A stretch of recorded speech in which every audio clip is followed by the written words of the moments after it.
أشرقت نفسي بنور.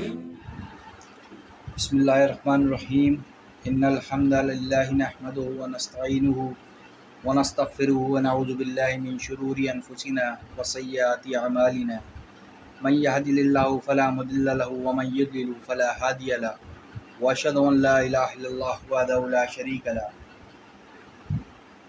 اما بعد اعوذ باللہ من الشیطان الرجیم بسم اللہ الرحمن الرحیم وَإِذْ جَعَلْنَا الْبَيْتَ مَثَابَةً لِلنَّاسِ وَأَمْنًا وَاتَّخِذْ مِن مَّقَامِ إِبْرَاهِيمَ مُصَلًّى وَعَهِدْنَا إِلَىٰ إِبْرَاهِيمَ وَإِسْمَاعِيلَ أَن طَهِّرَ بَيْتَ لِلطَّائِفِينَ وَالْعَاكِفِينَ وَالرُّكَّعِ السُّجُودِ.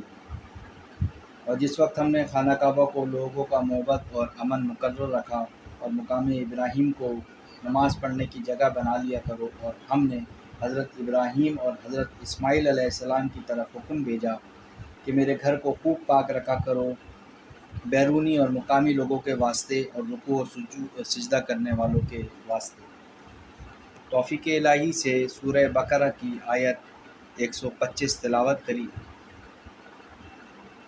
اللہ تعالیٰ نے اس آیات کے اندر خانہ کعبہ کی فضیلت، خانہ کعبہ کی پاکی کا حکم اور مقام ابراہیم کے بارے میں بتایا ہے.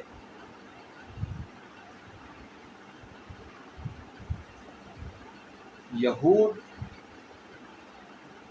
خانہ کعبہ کی بزرگی اور فضیلت کے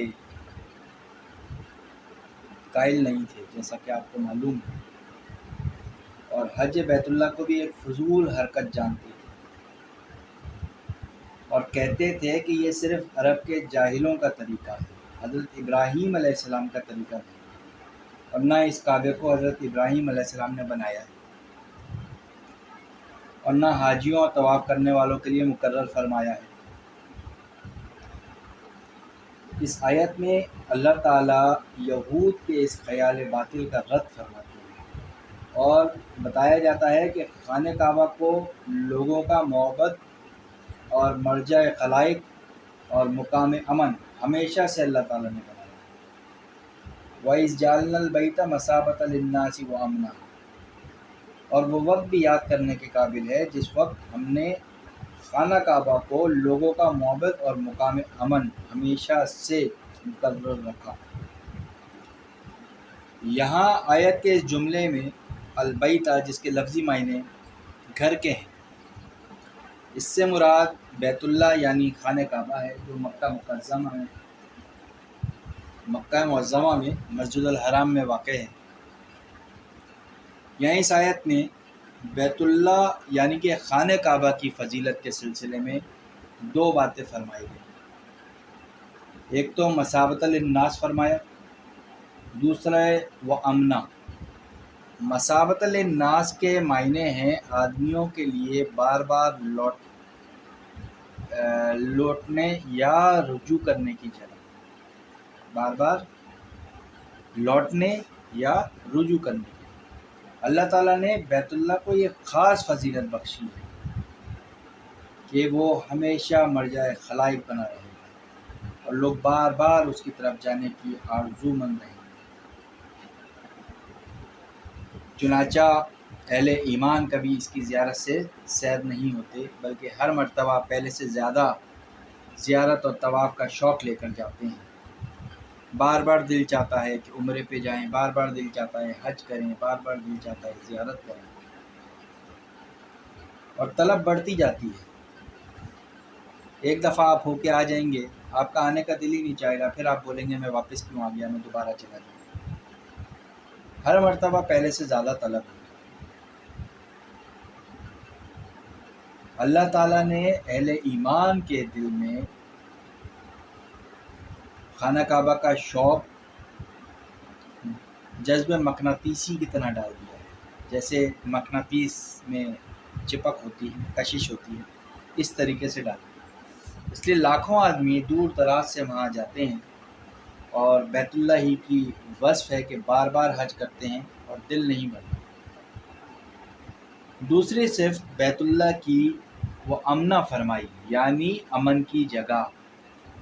خانہ کعبہ کی عمارت اور اس کے ارد گرد کا علاقہ جو حرم میں داخل ہے اس میں خون ریزی یا جانوروں کا شکار قطعاً ممنوع ہے۔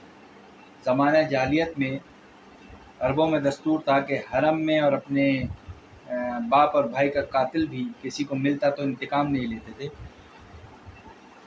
اور عام جنگ میں اس کا مطلب قتل جو ہے وہ حرم میں حرام سمجھتے تھے۔ شریعت اسلام میں بھی یہ حکم اس طرح باقی رکھا گیا۔ فتح مکہ کے دن چند گھنٹوں کے لیے رسول اللہ صلی اللہ علیہ وسلم کے واسطے عرض حرم میں قتال کو جائز کیا گیا تھا، مگر اسی وقت پھر ہمیشہ کے لیے حرام کر دیا تھا، اور رسول اللہ صلی اللہ علیہ وسلم نے فتح مکہ کے خطبے میں اس کا اعلان فرما دیا تھا کہ الغرض اس درجہ خانہ کعبہ کو اللہ تعالیٰ نے امن کی جگہ فرمایا ہے، امن کی جگہ بنایا ہے۔ پھر ارشاد ہے وَاتَّخِذُوا مِن مقام ابراہیم مصلی۔ اب بات ہو رہی ہے مقام ابراہیم کے حوالے سے، اور بناؤ مقام ابراہیم کو نماز کی جگہ، یعنی مقام ابراہیم سے مراد وہ پتھر ہے کہ جس پر چڑھ کر حضرت ابراہیم علیہ السلام نے خانہ کعبہ کی دیواریں چنی تھی، اور جوں جوں دیوار بلند ہوتی جاتی وہ پتھر بھی بلند ہوتا جاتا تھا، اور حضرت اسماعیل علیہ السلام نیچے سے پتھر اور گارا دیتے اور دعا کرتے جاتے ربنا تقبل منا انک انت السمیع العلیم۔ اس پتھر پر حضرت ابراہیم علیہ السلام کے قدم مبارک کا نشان بطور معجزہ پڑ گیا تھا۔ اب سعودی عرب کے شاہ فیصل کے زمانے میں موٹے شیشے کے اندر یہ پتھر محفوظ کر دیا ہے۔ خانہ کعبہ کے طواف کے بعد 2 رکعت نماز طواف اس مقام ابراہیم کے پیچھے ادا کی جاتی ہے، جسے طواف کے نفل کہتے ہیں۔ پھر آگے ارشاد ہے کہ وَعَهِدْنَا إِلَىٰ إِبْرَاهِيمَ وَإِسْمَاعِيلَ أَن طَهِّرَ بَيْتِيَ لِلطَّائِفِينَ وَالْعَاكِفِينَ وَالرُّكَّعِ السُّجُودِ۔ اب خانہ کعبہ کی پاکی کا حکم آتا ہے، یعنی کہ یہود و نصارہ جو حج بیت اللہ کے منکر تھے اور ان کو یہاں جتلایا گیا کہ اللہ تعالیٰ ہی نے حضرت ابراہیم علیہ السلام اور حضرت اسماعیل علیہ السلام کو حکم دیا تھا کہ بیت العتیق کو طواف کرنے والوں اور حج و عمرہ میں آنے والوں اور اعتکاف کرنے والوں اور نماز پڑھنے والوں کے لیے خوب پاک صاف رکھا کرو، یعنی خانہ کعبہ ہر طرح کی نجاست اور گندگی خواہ وہ ظاہری ہو یا باطنی اس سے پاک و صاف رہنا چاہیے۔ اس سے معلوم ہوتا ہے کہ کعبے کی طہارت حضرت ابراہیم علیہ السلام کے وقت سے صرف شریعت محمدیہ ہی میں نہیں ہے۔ اس آیت سے یہ بھی واضح ہو جاتا ہے کہ خانہ کعبہ میں سوائے عبادت و بندگی کے خدا پرستی کے دنیاوی مشاغل ناجائز ہیں۔ نیز اس میں یہ بھی اشارہ ہے کہ کوئی مشرک اور کافر شرک و کفر کی نجاست